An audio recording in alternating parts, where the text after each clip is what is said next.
Ok, bien-aimés dans le Seigneur, que la paix de Jésus-Christ, notre Seigneur, soit avec vous. Je voudrais encore cet après-midi partager avec vous un message de la Bible, une vérité biblique que tout enfant de Dieu doit connaître. Vous savez, bien-aimés, il y a des vérités dans la Bible que le diable ne veut pas que nous sachions. Il ne veut pas que les croyants, les enfants de Dieu entendent cela. Parce que s'ils entendent cela, qu'ils l'appliquent, qu'ils acceptent cela, qu'ils l'appliquent dans leur vie, le diable n'aura plus d'influence, de pouvoir sur eux. Donc le diable fait tout possible pour que nous ne sachions pas ces vérités. Et pourtant, elles existent, elles sont dans la Bible. Alors, c'est pourquoi je voudrais que nous partagions ce petit message. Nous allons prendre notre Bible dans le livre de Genèse. Ce que je vais dire aujourd'hui, c'est tellement important que ça englobe même le message biblique. Voilà, le message de la Bible. C'est tout le message de la Bible. Je ne vais pas lire toute la Bible, quelques versets seulement, mais en résumé, c'est le message que Dieu voulait nous faire passer. C'est pourquoi je commence par le livre de Genèse, Genèse chapitre 1, du verset 26 au verset 27. Genèse 1, verset 26 au verset 27. Il est écrit dans ce texte, Dieu dit, faisons l'homme à notre image, selon notre ressemblance, pour qu'il domine sur les poissons de la mer, sur les oiseaux du ciel, sur le bétail, sur toute la terre et sur tous les reptiles qui rampent sur la terre. 27.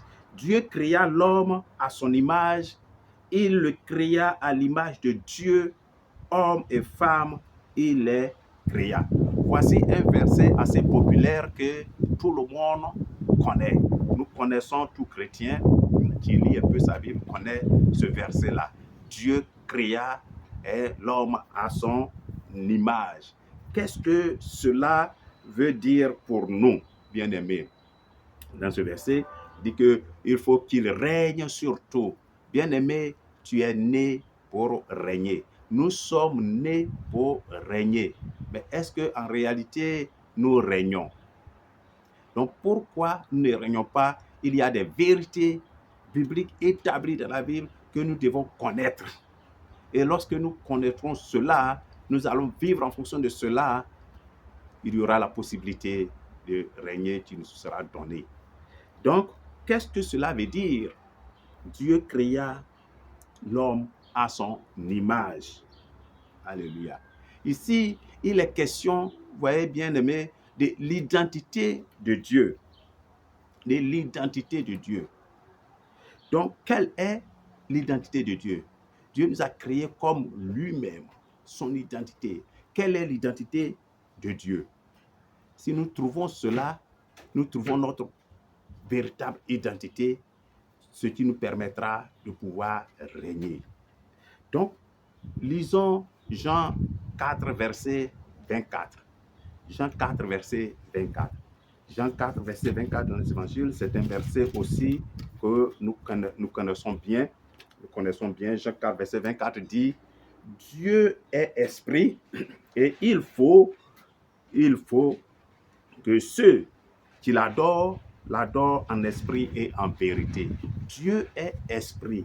Si Dieu est esprit et qu'il nous a créés à son image, que cela veut dire? Cela veut dire que nous aussi, nous sommes esprits. Alléluia. So, bien-aimé, toi qui m'écoutes, tu es esprit. Je suis esprit. Nous sommes esprits qui a un corps, une âme et qui vit dans un corps. Ce corps. Nous sommes esprits, nous avons une âme et nous vivons dans ce corps. Le jour où pasteur Augustin Bosson va mourir, je vais mourir, Ce corps-là va mourir, je vais sortir de ce corps et je vais aller vivre dans une autre réalité dont je vais vous parler cet après-midi.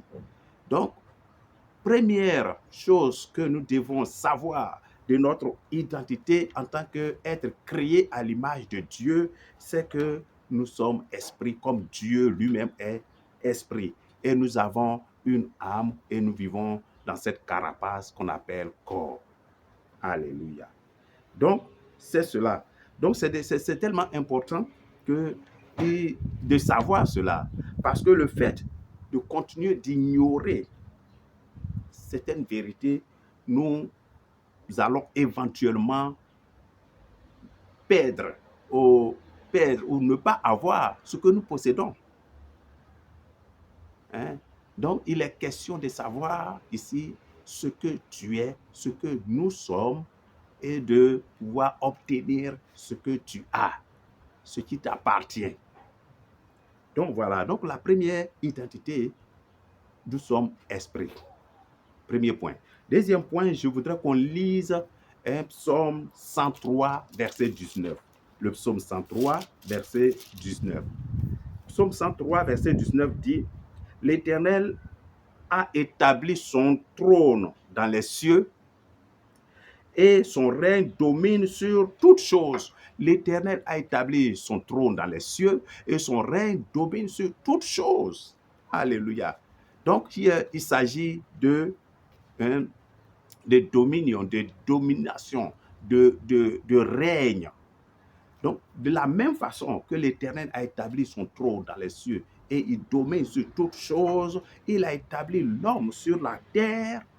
Le premier verset que nous avons lu, Genèse 1, verset 26-27, il a établi l'homme sur la terre pour qu'il règne sur les oiseaux du ciel, sur les poissons de la mer, sur les bêtes de la terre et sur toute la terre.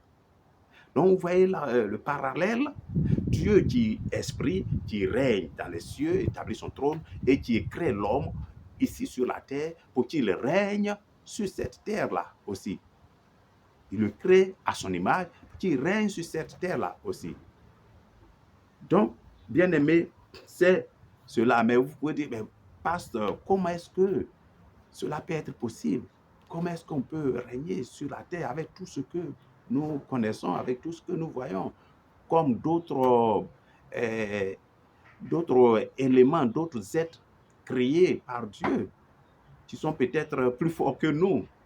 Comment est-ce que nous pouvons régner comme Dieu voudra que nous régnions? Et cela est possible. Pour que cela soit possible, parce que Dieu nous a pris comme son représentant. Nous sommes son représentant sur cette terre-là. Et donc, pour rendre cela possible, cette tâche de représenter Dieu sur cette terre, de régner sur cette terre, d'être esprit comme lui, Dieu va nous donner sa vie, va souffler sa vie en nous. Alléluia. Donc, pour rendre cela possible, Dieu lui-même met sa vie dans l'homme. C'est ce que nous allons voir dans Genèse 2, verset 7. Genèse 2, verset 7, c'est tout juste à côté, là. Genèse 2, verset 7, la Bible dit, « L'Éternel forma l'homme de la poussière du sol. » Ça aussi, c'est quelque chose à dire, je vais dire un mot dessus. « De la poussière du sol, il insuffla dans ses narines un souffle de vie, un souffle vital, et l'homme devint un être vivant. » Alléluia. L'homme devint un être vivant. Donc Dieu créa l'homme de la poussière de la terre. Ce n'est pas du sable ou bien de la terre, de l'argile, non, de la poussière. La poussière, qu'est-ce que c'est? Quand tu passes ta main sur, par exemple, l'écran de ton téléviseur ou bien sur la fenêtre, tu vois la poussière.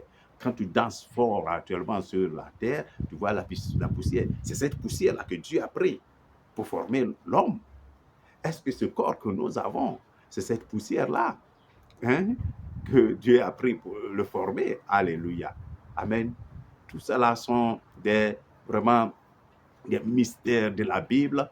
Mais je pense que, parce que la Bible dit, lorsque nous allons mourir, lorsque la trompette va sonner, ce corps-là sera transformé en un corps glorieux qui va aller. Donc, c'est-à-dire ce corps-là, c'est un corps de péché. C'est le corps que nous avons eu après ce que je vais vous dire. Donc, ce n'est pas un corps glorieux qui a été créé au départ. Ce corps, nous l'avons eu après la chute. Après la chute. Vous convenez avec moi? Amen. Donc, voilà. Donc, Dieu, qu'est-ce que Dieu va faire? Dieu va informer l'homme de la poussière de la terre et il va souffler sa vie dans l'homme, dans ses narines.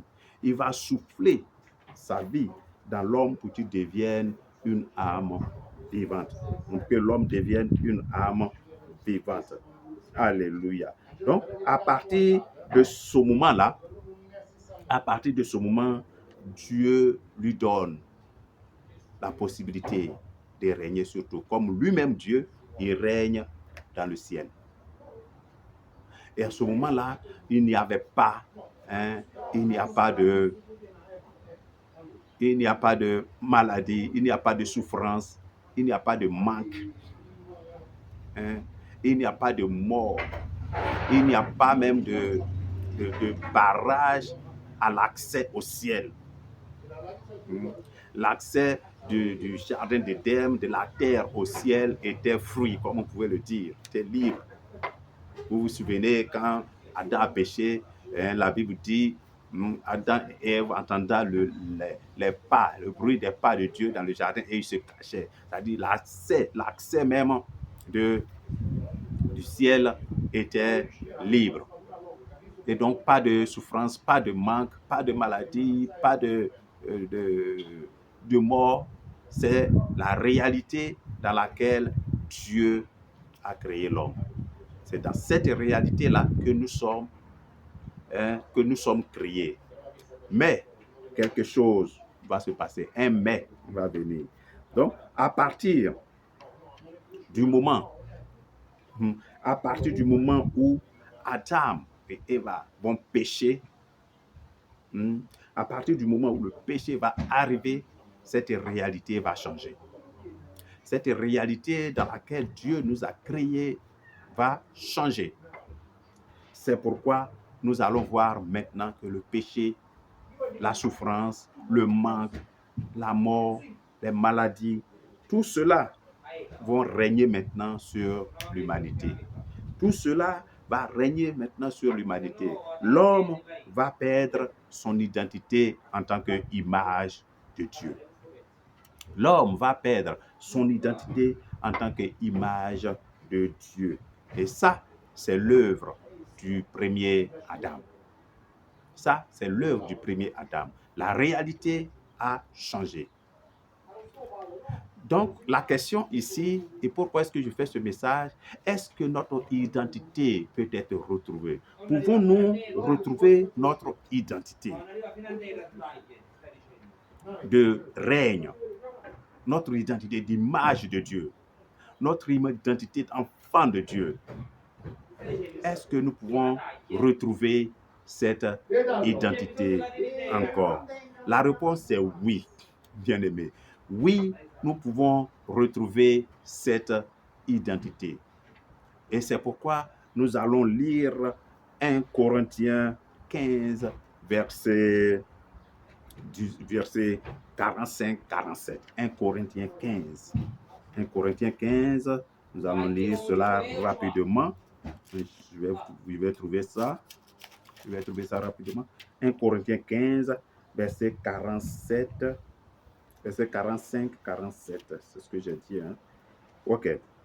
Donc, 45-47, Paul écrit, « C'est pourquoi il est écrit, le premier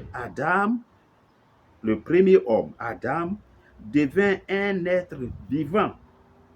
Le dernier Adam est devenu un esprit vivifiant. Le spirituel n'est pas le premier, c'est ce qui est naturel. Ce qui est spirituel vient ensuite. Alléluia.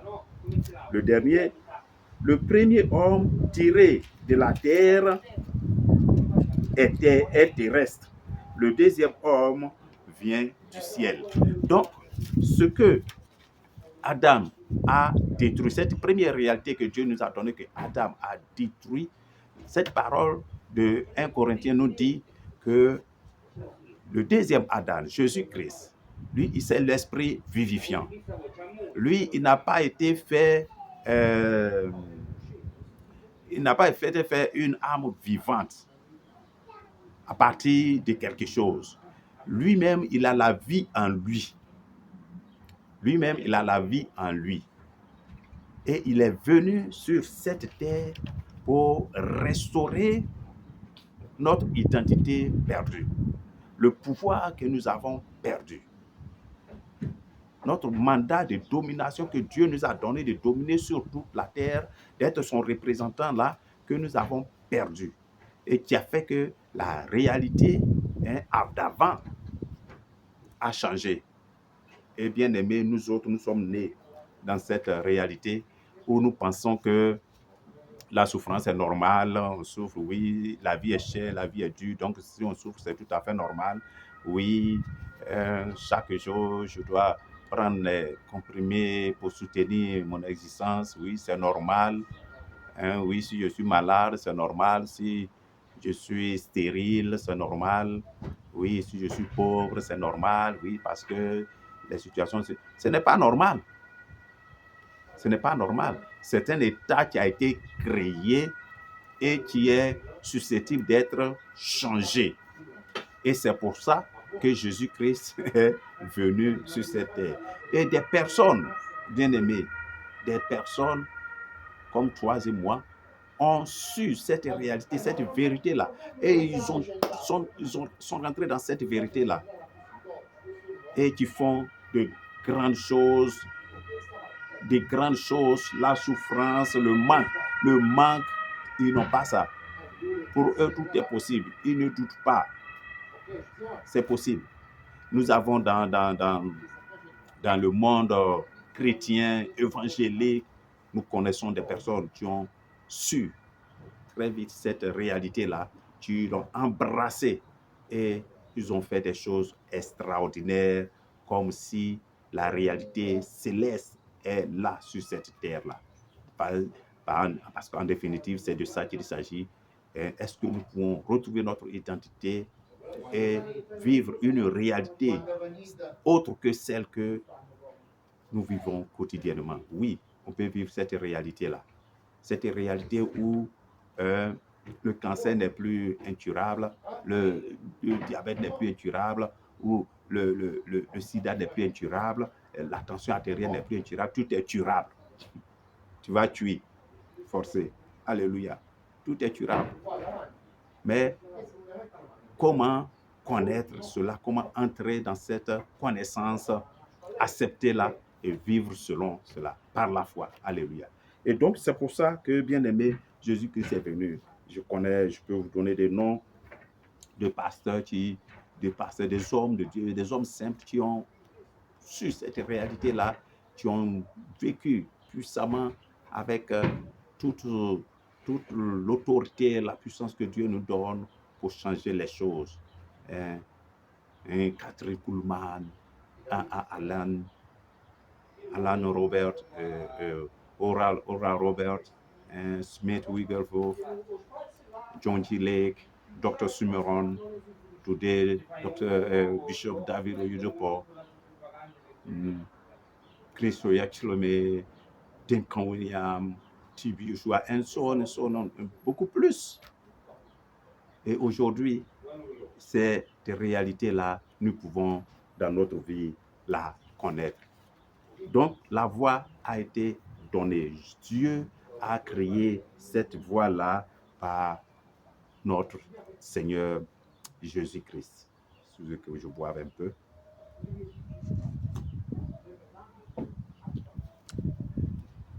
Donc, cela est possible par notre Seigneur Jésus-Christ. Nous connaissons bien ce verset populaire de Jean 3,16. Vous le connaissez, Dieu a tant aimé le monde qu'il a donné son Fils unique, afin que tous ceux qui croient en lui, tous ceux qui le suivront, hein, ne périssent point, mais qu'ils aient la vie éternelle. Donc, la restauration de notre identité passe par la voie sur Jésus-Christ Nazareth, la voie vers Jésus-Christ, la voie à Jésus-Christ Nazareth. C'est cela. Et comment? Par la foi. Et par la foi. Là, notre identité peut être restaurée. Alléluia. Notre identité peut être restaurée. Donc, il faut savoir pourquoi véritablement Jésus-Christ Nazareth, notre Seigneur, est venu sur la terre. Est venu sur la terre. Quand nous lisons Jean 10, 10, Jean 10, 10, je le cherche rapidement. Quand nous lisons Jean 10, 10, nous voyons pourquoi notre Seigneur est venu sur cette terre. Jean 10, 10. Il dit, le voleur ne vient que pour voler, tuer et détruire, mais moi je suis venu afin que les brebis aient la vie et qu'elles l'aient en abondance. Donc le Seigneur est venu pour nous donner la vie. De quelle vie il s'agit ici? Il s'agit ici de la vie de Dieu, ce qu'on appelle le Zoé, en grec Zoé. Zoé, en grec Zoé, c'est écrit comme ça. La vie de Dieu. Il est venu pour que nous ayons la vie. Et comment? La vie en abondance. Cette abondance qui est ajoutée, le mot abondance, c'est-à-dire la vie surnaturelle. La vie surnaturelle. La vie de Dieu est une vie surnaturelle. Donc, Jésus-Christ est venu ici pour nous donner la vie de Dieu, qui est une vie surnaturelle. C'est pourquoi, bien aimés, ne vous étonnez pas que dans l'Église, souvent il y a le surnaturel. Le cancer guéri, le sida guéri, le diabète guéri, la femme qui ne peut pas enfanter, enfante. Alléluia. La vie de Dieu est une vie surnaturelle. C'est ce que Jésus-Christ est venu pour nous donner. Et donc la mission de Jésus, généralement, nous les chrétiens traditionnels, on n'a pas bien compris, ce n'est pas seulement Jésus qui n'est pas venu pour établir une église de grande moralité, une religion de grande moralité. Quand on suit ça, on meurt, on va au ciel. Donc Jésus qui est venu pour nous prendre pour aller au ciel. Non, non, non, nous ne sommes pas, Jésus qui n'est pas venu, son premier but. Le ciel fait partie, mais bien aimé, le premier objectif, c'est que Jésus est venu pour nous unir avec Dieu, pour nous unir encore avec Dieu, nous rendre notre qualité d'enfant de Dieu, notre qualité, notre identité spirituelle. Jésus est venu pour nous rendre cela. Pour nous rendre cela. Quand vous lisez Jean chapitre 17, vous allez voir cette prière sacerdotale que Jésus a adressée au Père. Pourquoi il est venu? Pour nous. Donc, il est venu nous donner la vie, il est venu nous unir avec Dieu, nous voulons restaurer notre vie, notre autorité perdue. C'est mieux que, c'est plus que le ciel, parce que le ciel, bien aimé, je vais vous dire, notre séjour au ciel ne sera seulement que de 7 ans. 7 ans. C'est ce que dit Daniel 9, dans le livre de Daniel 9 au verset 24. Daniel a parlé de 70 années-semaines.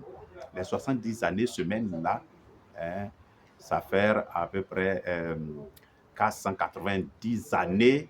Une année de 360 jours sont les années bibliques. Les années bibliques. Et les 70 années-semaines, qui sera les années de règne de l'Antichrist, de la tribulation. C'est pendant ce temps-là que nous serons au ciel. Mais ça va prendre fin, la tribulation. Dans 1 Thessaloniciens 4, verset 16, Paul parle du son de la trompette qui va sonner et les morts seront ressuscités et les vivants qui seront transformés et vont dans le ciel à la rencontre de notre Seigneur. Ça, c'est le début de ce qu'on appelle l'enlèvement et le début de la tribulation. Et nous allons entendre un autre son de trompette, ce dont parle l'apôtre Jean dans Révélation, dans Apocalypse, oui, Apocalypse, au chapitre 11, verset 15, il parle de la trompette qui va sonner. Cette trompette aussi, c'est la venue de notre Seigneur sur cette terre et la fin de la tribulation pour régner pendant 1000 ans. 1000 ans de règne du Seigneur sur la terre, et ensuite viendra ce qu'on appelle l'éternité. Donc vous voyez que notre but, ce n'est pas trop le ciel. Parce que le ciel, c'est 7 ans. Pendant que l'Antichrist va régner ici, le chaos sera ici. Et ensuite, nous allons venir sur cette terre pour régner ici. Pour régner ici, bien-aimés. Donc, il faut comprendre, il faut qu'on comprenne cela. Il faut qu'on comprenne que Dieu, Jésus-Christ est venu pour nous donner le Zoé, pour la vie de Dieu. Mais bien aimé, pourquoi est-ce que on a cette dominion? On est esprit, on a le mandat de domination. Jésus-Christ est venu pour nous donner la vie de Dieu. Le Nouveau Testament, dans Éphésiens 1, verset 17, dit que son sang nous a rachetés. Son sang nous a rachetés. Son sang nous a pardonnés. Dans 1 Jean 1, verset 7, son sang nous purifie continuellement. Dans Hébreux 13, verset 12, son sang nous sanctifie. Dans Romains 5, verset 9, son sang nous justifie. Nous sommes justifiés, nous sommes pardonnés, nous sommes purifiés, nous sommes rachetés. Nous avons la vie de Dieu en nous, le Zoé en nous. Pourquoi nous souffrons alors? Alléluia. Pourquoi nous souffrons, bien-aimés? Comment est-ce qu'on peut être maudit, quoique nous soyons bénis? On peut être malade, quoique nous soyons guéris. La Bible dit que dans Ésaïe 53, verset 5, nous sommes guéris. Il n'a pas dit nous serons guéris. Et pourtant, nous sommes toujours malades. Nous sommes riches et pourtant, nous sommes pauvres. Nous sommes fertiles et pourtant, nous sommes stériles. Nous n'avons pas d'enfants. Nous devons produire et pourtant, nous ne produisons pas. Nous devons régner et pourtant, nous sommes esclaves. Pourquoi cela? Ça, c'est pourquoi, bien aimé, j'ai fait ce message. Et il est question, comme je l'ai dit, de connaissance. Parce qu'il y a des choses qui existent, mais si tu ne connais pas, c'est une perte. Parce que ce que tu vas manquer, ou tu vas perdre, c'est grand. Or, la connaissance seulement de cela te donne accès à certaines choses. Et quand je parle de connaissance, il y a 2 niveaux. Dans la Bible, souvent on parle en hébreu, il y a ce mot da'at. Da'at Elohim, la connaissance de Dieu.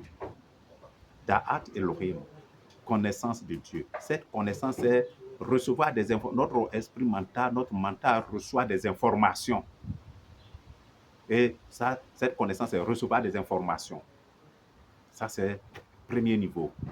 Je vous donne un exemple. Si tout de suite, toi, tu m'écoutes, je demande, j'arrive dans une assemblée, j'arrive dans un groupe quelque part, je dis, tu connais Cristiano Ronaldo? Tout le monde va lever la main, on le connaît. Tu connais Messi? On le connaît. Tu connais Barack Obama? Oui, on connaît Barack. Mais quand je vais demander, est-ce que tu l'as rencontré une fois? Non. Il va te dire non. Tu lui as parlé? Non. Vous êtes restés ensemble pendant combien de temps? Une semaine? Vous avez dormi ensemble? Non. Mais vous n'avez pas vécu ensemble. Tu ne lui as jamais parlé. Tu ne l'as jamais vu. Pourquoi est-ce que tu veux dire que tu le connais? Donc ça, tu as des informations sur lui, mais tu ne le connais pas. Ça, c'est le premier niveau de connaissance. Da'at Elohim. Il y a un deuxième niveau qu'on appelle le verbe yada. Yada. Ce yada, c'est la connaissance avec expérience. Connaître avec expérience et vivre en fonction de cette expérience que tu as eue, en fonction de cette connaissance. Et ça, c'est ce que C'est le niveau que les chrétiens doivent avoir, que nous tous, nous devons avoir. Je prêche à moi-même, le yada. Parce que le da'at, c'est des informations qu'on a sur Dieu. Je connais Dieu, je connais Dieu. Souvent, c'est des informations qu'on a sur Dieu, mais on n'a pas d'expérience personnelle avec Dieu. On n'a pas d'expérience personnelle avec Dieu. C'est le da'at. Or, le yada, c'est une expérience qu'on fait avec Dieu et on vit avec Dieu selon cette expérience qu'on a eue. Alléluia. Alléluia. Et donc, si nous tous, nous avons cette connaissance, nous avons cette connaissance véritable de Dieu, bien-aimé, nous allons régner. Nous allons retrouver notre identité, nous allons régner. Parce que quoi qu'il arrive, on va se dire, non, je connais mon Dieu. Je sais comment mon Dieu opère. Je sais comment mon Dieu agit. Quel que soit le cas qu'on va nous présenter, je vais dire, non, je connais mon Dieu. Chez lui, il n'y a pas de maladie incurable. Je vais prier pour toi, tu seras guéri. Or, tout est question de foi. Donc, j'ai cette foi parce que je connais mon Dieu. Bien-aimé, voilà le message que je voudrais partager avec vous. Aussi longtemps que tu penseras que tu es maudit, tu vas toujours recevoir des résultats maudits. Mais aussi longtemps que tu vas penser de façon religieuse, là, tu vas reporter des résultats religieux. Mais si tu penses que tu es vraiment un homme spirituel, un enfant de Dieu, un homme Dieu, un homme Dieu, créé par Dieu à son image de Dieu, tu vas recevoir aussi tes actes et tes faits vont accompagner, tu vas recevoir des résultats de Dieu. Tu vas recevoir des résultats de Dieu. Donc, voici un peu, bien aimé, ce que je voudrais partager avec vous ce soir. Que le Seigneur Dieu vous bénisse. Avant-hier, j'ai fait un message assez important aussi, mais j'ai vu que la vidéo, après j'ai revu la vidéo, c'était un peu, la connexion n'était pas bonne, donc peut-être que demain ou après-demain, je reprendrai ce message encore pour mes bien-aimés qui m'écoutent, qui aiment bien m'écouter en français. Que le Seigneur vous bénisse, que le Dieu de gloire vous bénisse et que vous pouvez faire cette prière. Vous pouvez cette prière. Maintenant, Seigneur, que j'ai reçu les clés de la dominion, les clés de la domination, de l'autorité. C'est un message qui nous dit que nous avons autorité, que nous sommes des êtres spirituels, que nous sommes nés pour régner. Tu vas dire à Dieu, maintenant que j'ai les clés, que l'obscurité quitte ma vie et que la lumière vienne, que la lumière prenne place, que la lumière prenne place dans ma vie et que cette lumière qui prend place dans ma vie me permet de retrouver totalement mon identité, Vraiment, c'est ce que je voudrais partager avec vous. Que le Seigneur vous bénisse, que le Seigneur vous garde, au nom puissant de Jésus. Amen.